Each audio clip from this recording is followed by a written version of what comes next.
कश्मीर के पुलवामा से एक बड़ी जानकारी, जहां मुठभेड़ हुई है। सुरक्षा बलों ने एक आतंकवादी को घेर लिया है। लश्कर कमांडर रियाज को सुरक्षा बलों ने घेरा है। सुरक्षा बलों और आतंकियों के बीच अभी भी मुठभेड़ चल रही है। सुरक्षा बलों की हत्या में शामिल रहा है यह आतंकी। लश्कर कमांडर बताया जा रहा है। फिलहाल मौके पर अभी भी मुठभेड़ जारी है। जम्मू कश्मीर के पुलवामा से ये बड़ी खबर सामने आ रही है, जहां एनकाउंटर चल रहा है। सुरक्षा बलों ने एक आतंकवादी को घेर लिया है। लश्कर कमांडर रियाज को सुरक्षा बलों ने घेरा है। सुरक्षा बलों और आतंकियों के बीच अभी भी फायरिंग हो रही है, मुठभेड़ चल रही है। जम्मू कश्मीर के पुलवामा से ये बड़ी खबर। ऑपरेशन ऑल आउट के तहत आतंकवादियों का सफाया किया जा रहा है। सुरक्षा बल बेहद मुस्तैद हैं। लगातार उनकी सक्रियता की वजह से कई बड़ी आतंकवादी घटनाएं टल गई हैं। कई आतंकवादी ढेर हुए हैं। प्रचंड प्रहार आतंकवाद पर किया जा रहा है। जम्मू कश्मीर में घाटी में शांति अमल कायम रखने के लिए सुरक्षा बलों ने यह ऑपरेशन चला रखा है। एक आतंकवादी को सुरक्षा कर्मियों ने घेर लिया है और ये बताया जा रहा है कि सुरक्षा कर्मियों की हत्या में यह आतंकवादी शामिल था, जिसे सुरक्षा बलों ने फिलहाल घेरा है और पूरे इलाके में सर्च ऑपरेशन भी चल रहा है। एक आतंकवादी अभी सुरक्षा बलों की रडार पर है। हालांकि अभी मुठभेड़ चल रही है, फायरिंग दोनों ओर से की जा रही है। पुलवामा से ये बड़ी खबर सामने आ रही है।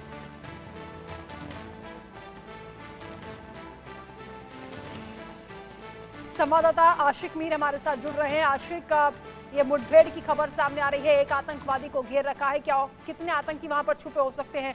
कब से ऑपरेशन चल रहा है? कब से एनकाउंटर जारी है?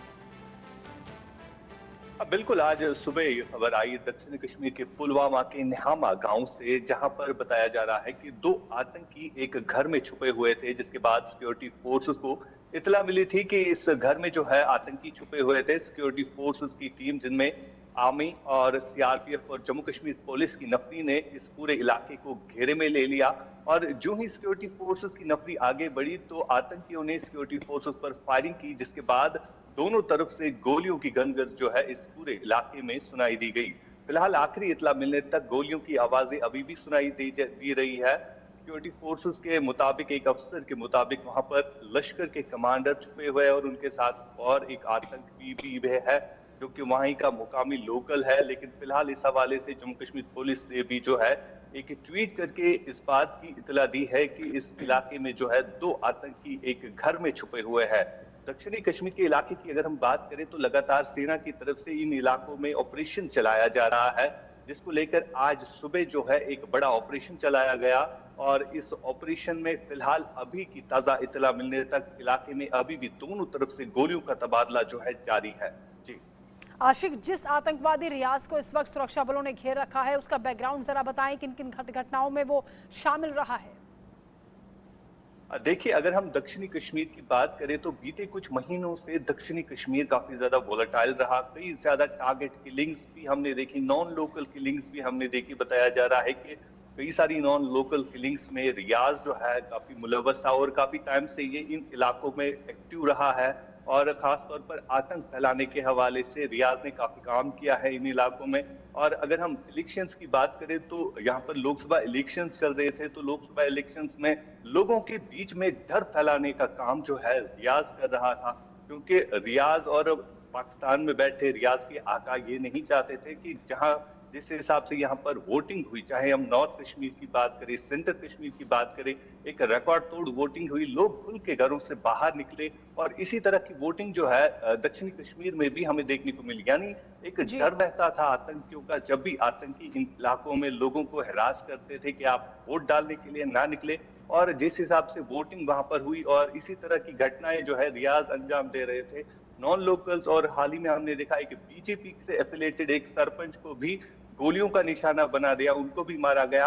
और वजह यही थी कि लोगों के बीच में डर पैदा करने की। और आज जो है फिलहाल रियाज इस एनकाउंटर में जो है फंसा हुआ है और दोनों तरफ से फिलहाल गोलियों की गनगन जो है सुनाई दी जा रही है। जी, आपने बताया कि 2 आतंकवादी यहाँ पर थे, घर में छुपे हुए थे। एक आतंकवादी को रडार पर लिया गया है।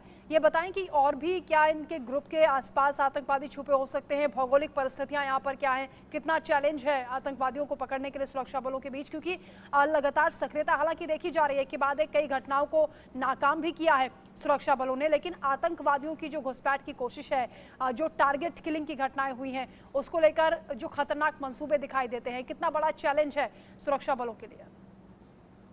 देखिए, यहाँ पर अगर हम खासतौर पर कश्मीर की बात करें तो कश्मीर में सुरक्षा बलों के लिए हमेशा एक बड़ा चैलेंज रहता है, क्योंकि पाकिस्तान हमेशा ताक में रहता है कि कब यहाँ पर इन्फिल्ट्रेट करके यहाँ पर टेररिस्ट को भेजा जाए, कब यहाँ पर आतंकियों को भेजा जाए। हाल ही में हमने देखा जम्मू कश्मीर के डीजीपी आर स्वैन की तरफ से भी एक बड़ा बयान आया कि अभी भी मुजफ्फराबाद, जिसे हम कहते हैं पाक ऑक्यूपाइड कश्मीर, वहां पर कई सारे लॉन्च जो है जो इस फिराक में है कि कब वो इन्फिल्ट्रेट करे। यानी एक हिसाब से अगर हम तादाद की बात करें, अगर से तादाद आज कम है टेररिस्ट की, लेकिन लगातार ये कोशिश रहती है कि कब इन्फिल्ट्रेट किया जाए, कब घुसपैठियों को फिर से कश्मीर भेजा जाए। ये पाकिस्तान की तरफ से हमेशा कोशिश रहती है। और आज भी अगर हम दक्षिणी कश्मीर की बात करें तो हाल ही में डीजी या पुलिस की तरफ से दिए गए बयान के मुताबिक अभी भी 35 जो कि पाकिस्तानी टेररिस्ट है वो इन इलाकों में मौजूद है। और साथ साथ अगर हम लोकल मिलिटेंट्स की बात करें, लोकल टेररिस्ट की बात करें, उनकी तादाद अगरचे कम हुई है, लेकिन पाकिस्तान बार बार यहाँ पर टेररिस्टों को भेजता है, जिसकी वजह से सिक्योरिटी एजेंसीज के लिए, सिक्योरिटी फोर्सेस के लिए एक बड़ा चैलेंज हर रोज रहता है। जी आशिक, जहाँ जहाँ पर आतंकवादी घटनाएं होती हैं या जहाँ आतंकवादियों के छुपे होने की खबर मिलती है, हालांकि सुरक्षा बल मोर्चा संभाल लेते हैं, लेकिन डर के साए में वहाँ के लोग रहते हैं। स्थानीय लोगों की कैसी हालत होती है हम अंदाज़ा लगा सकते हैं। सुरक्षा बलों की ओर से क्या उनको भरोसा दिया जा रहा है, क्योंकि लगातार एक के बाद एक ऐसी घटनाएं अब बढ़ती जा रही हैं। भले ही लोकसभा चुनाव की एक बड़ी वजह हो सकती है कि शांति भंग करने का प्रयास आतंकवादी कर रहे हों, या पीओके को लेकर जो देश भर में चर्चा हो रही है वो भी एक वजह हो सकती है। हाँ, देखिए, जिस हिसाब से पहले स्ट्रेटजी हुआ करती थी, पहले लोकल सपोर्ट काफी ज्यादा मिलता था इन टेररिस्टों, क्योंकि गन पॉइंट पे वो घर में अंदर घुसते थे। लेकिन आज की अगर हम सिचुएशंस की बात करें 2019 के बाद जो यहाँ पर सिचुएशन बदली है, तो एक हिसाब से अब जो है ये टेररिस्ट जो है ज्यादातर जंगलों का रुख करते हैं। कहीं कहीं पर आपने देखा होगा कि किसी मकान में जो है टेररिस्ट छुपे हुए, लेकिन अब जो है स्ट्रेटेजी चेंज होती जा रही है और कश्मीर में इनको अब ज्यादातर पनाह नहीं दी जाती है जिस हिसाब से पहले लोगों के जहन उस तरह के थे। लेकिन आज जो है, आज खुलेआम लोगों ने बाइकआउट कर लिया। हाल ही में आपने देखा जिस हिसाब से साउथ कश्मीर के वो इलाके जहां पर बाइकआउट का असर रहता था, जहां पर एक भी वोट फॉल नहीं होता था, या नॉर्थ कश्मीर, ऐसे इलाके हैं जहां पर कभी भी आतंक के साये में लोग जो है रहते थे। और अब जो है खुलकर इन इलाकों से भी लोग बाहर निकलते हैं, वोट डालने के लिए निकलते हैं, मतदान के लिए निकलते हैं। लेकिन ये कहीं ना कहीं पाकिस्तान के लिए एक तमाचा भी है कि किस तरह से कश्मीर के लोग अब यहाँ पर अमन चाहते हैं, कि किस तरह से यहाँ पर कश्मीर के लोग ये चाहते हैं कि यहाँ पर हालात सुधर जाए। यहाँ पर आज से पहले 5-10 साल पहले की अगर हम बात करें तो मुल्क से अलग होने की बातें होती थी, लेकिन आज जो है मुल्क के साथ यहाँ पर लोग खड़े हैं। आज यहाँ पर डेवलपमेंट की बातें, आज जो भी लोग मतदान करने के लिए निकलते हैं तो उनके जुबान पे एक ही बात होती है कि वो यहाँ पर डेवलपमेंट चाहते हैं, वो देश के साथ शाना बशाना चलना चाहते हैं। एक हिसाब से पाकिस्तान के लिए अब ये फ्रस्ट्रेशन भी है जिस हिसाब से यहाँ पर लोग जो है अब किस तरह से भारत के साथ जुड़े हुए हैं और हमेशा भारतीय होने का सबूत भी देते हैं। बिल्कुल आशिक, ठीक कहा आपने, हालात काफ़ी बदले हैं, खासतौर से धारा 370 हटने के बाद जो स्थितियां यहाँ पर बनी हैं उससे सुरक्षा की भावना भी लोगों में बढ़ी है। बहुत शुक्रिया आपका तमाम जानकारी के लिए।